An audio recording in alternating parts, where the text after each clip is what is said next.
Hi guys, How are you? Andy and Jennifer Smith. We haven't seen you for a while. We've been enjoying our summer and doing a little bit of vacationing, but we decided to have a little date night with you tonight.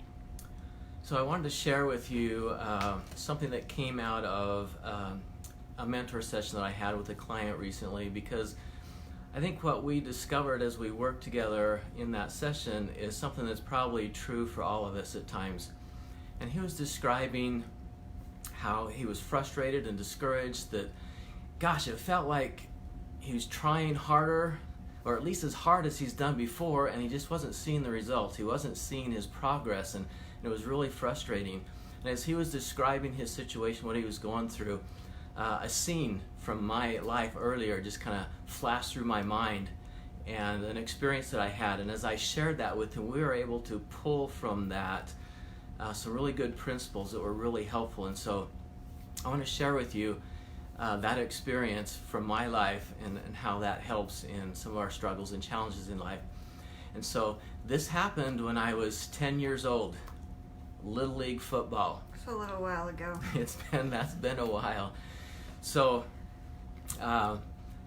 Coach Lorella, I remember his name, Coach Lorella. Now, Coach Lorella wasn't a coach that was really out to win, which might seem odd for a sports coach. But he was really looking to develop players, because he had two sons that were on the high school team. And so he was looking to build players in their youth so that they could be a greater asset when they got older into the high school. That's where he really wanted to win. And so he didn't, usually the first few practices you get your first string players and your second string players, and then your bench warmers, and everybody kind of knows their place. That didn't happen on this team. We just all played, and it was kind of equal. We just took turns. And like I said, he was just trying to get everybody experienced and develop some of those late blooming talents in other people. And so maybe that's not the only reason, but that's probably part of the reason we didn't win too many games. In fact, when it came down to the last practice, the day before our very last game, we hadn't won anything yet. And Good strategy. That's not bad. He calls us together at the end of that last practice. He says, "Come here, gang. I got some big news to tell you." And so we all huddled up around him. He says, "Listen, tomorrow's game is yours to win, because these guys haven't won a game all season long." He says, "They're a bunch of weenies. And so you're going to win this game, because they have been losing their games like 42-0, 47-0, scores like that." And so, all right, man, we got all excited. It was hard to sleep that night, and our game was the next morning. And we got there, and we're ready to play. This is our game. We're going to win. And so we played this game, and man, we played like we have never played before. We were unified. We executed. We were doing so well as a team. And at halftime, it was tied, 0-0. And, we had 15 minutes at halftime. He'd give us that pep talk and keep going. You're going to get this. And at the end of the game, only one touchdown was scored. And it wasn't ours. We lost 6-0. And you know how at the end of the game, the two teams, they line up on the 50-yard lines, and then they cross and they congratulate each other. And it's usually everybody says the same thing 50 times. Good game, good game, good game, good game. Well, this time as we crossed, man, these other players were they were really emphatic with their praise to us. "Man, you guys are so awesome. You're such a good team. Wow, way to go. That was amazing." And we're like, "What are you talking about?" I mean, I just remember being really confused over that, because it's like, what are you saying? You're the weenies and we just lost. How does that make me good? It was really confusing. And before we could get too far with our tails between our legs, Coach called us over. He says, "Come here. We got something else to talk about." And so we huddle up again. He says, "Listen, remember our talk yesterday?" He says, "I lied to you about these guys. They're not a bunch of weenies. They are undefeated. They're the top team in the league. And those scores I told you were true scores. They have been winning their games 42-0, 47-0. They've been winning every game 6-7 touchdowns, and that's how they've been winning." So suddenly, from that perspective, we We went from the lowest team in the league to the second top team in the league. To those guys that we just played, we look like the second best team because they could only score one touchdown where they're usually scoring 6 or 7. And so that was an amazing experience, how in an instant, how well we did changed. And so think about that. We learned some, in my mentor session, we learned some principles from that story that really helped change the perspective on how well we're doing. And so, I don't know, do you have some things you want to jump in there and maybe?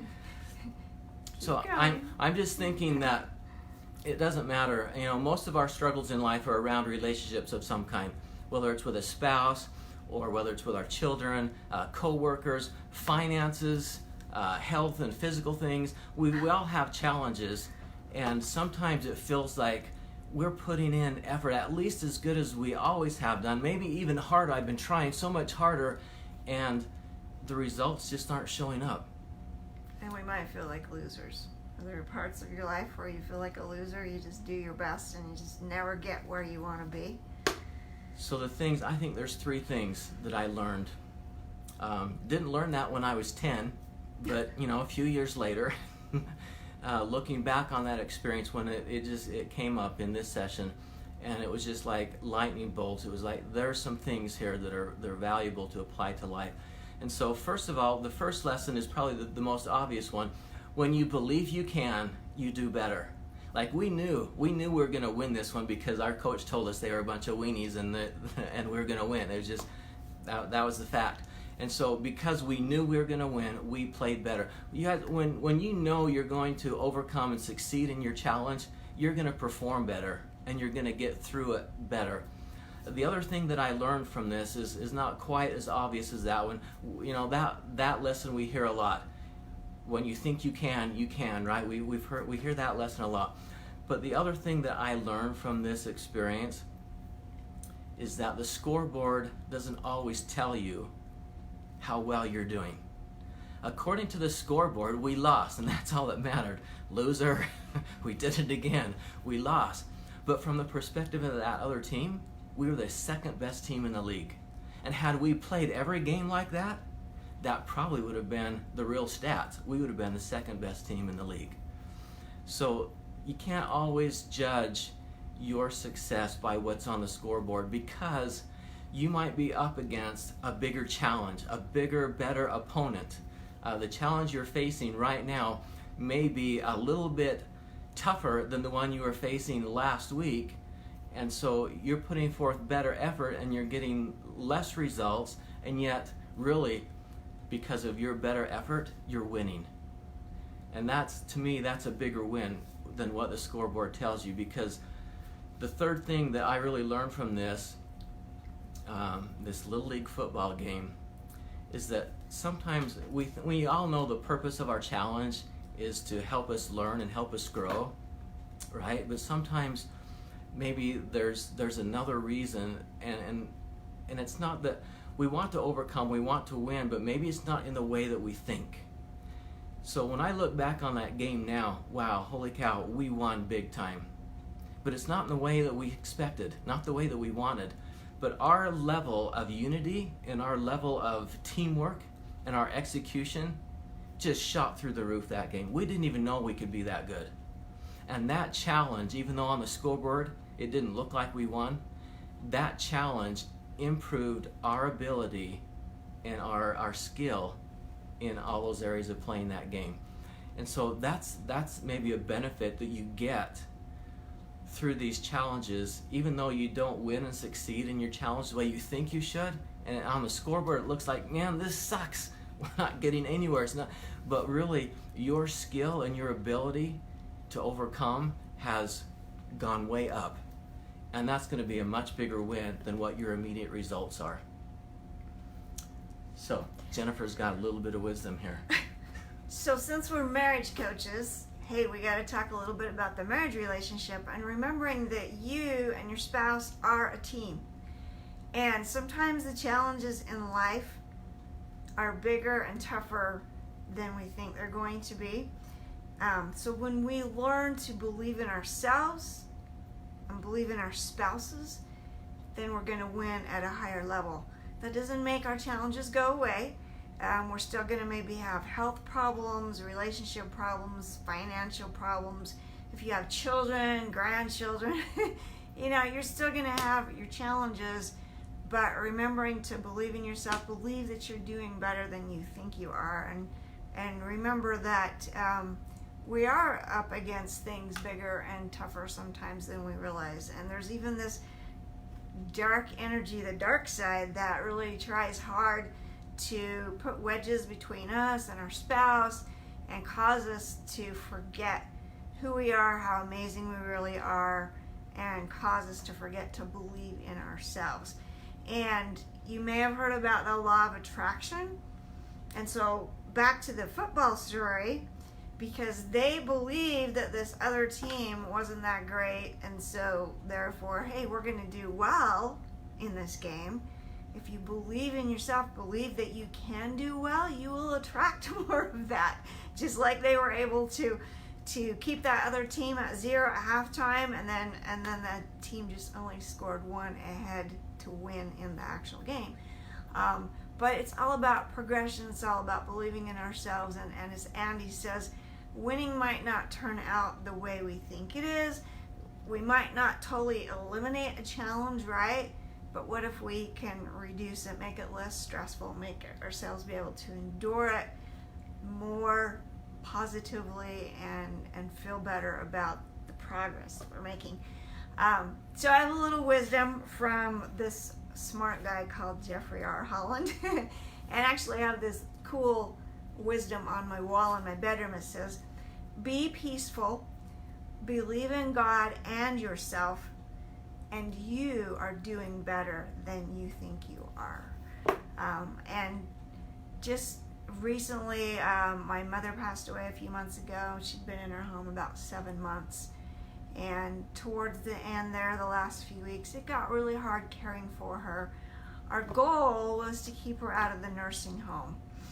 And even though it was challenging and we went through some tough times there at the end, I feel like we won. We were able to keep her in her home till she transitioned, graduated peacefully from this life.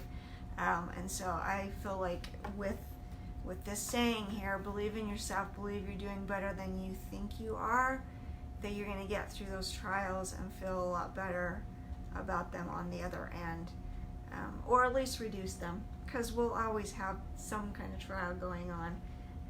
And so it's our attitude and believing in who we really are, remembering who we really are, that will get us through. Yeah, and I like what you said. I think maybe our biggest win is progress. We'd like to measure the scoreboard and have a perfect score, and maybe that's not always the way it's going to be, and we don't feel like we're winning if the score is not in our favor. But progress is the real win. So yeah, I hope that helps. I hope that encourages some of you through your challenges. You're doing better than you think you are. So we'd love to hear from you. Share here below, what is something that's maybe a challenge for you, or if it's more private, just say, well, I do have a challenge, but I do believe in myself and I do believe in my spouse, and we're going to get through this, and we're bigger than the trials that we're facing. So well said. Yeah. Anyway, awesome. You guys have a great night, and we're going to be doing more of these. We're going to be more committed because we have some great things we'd like to share to uplift you and your spouse and your families, and so we look forward to seeing you in the next week or two. Okay. Good night, guys. See ya. Bye.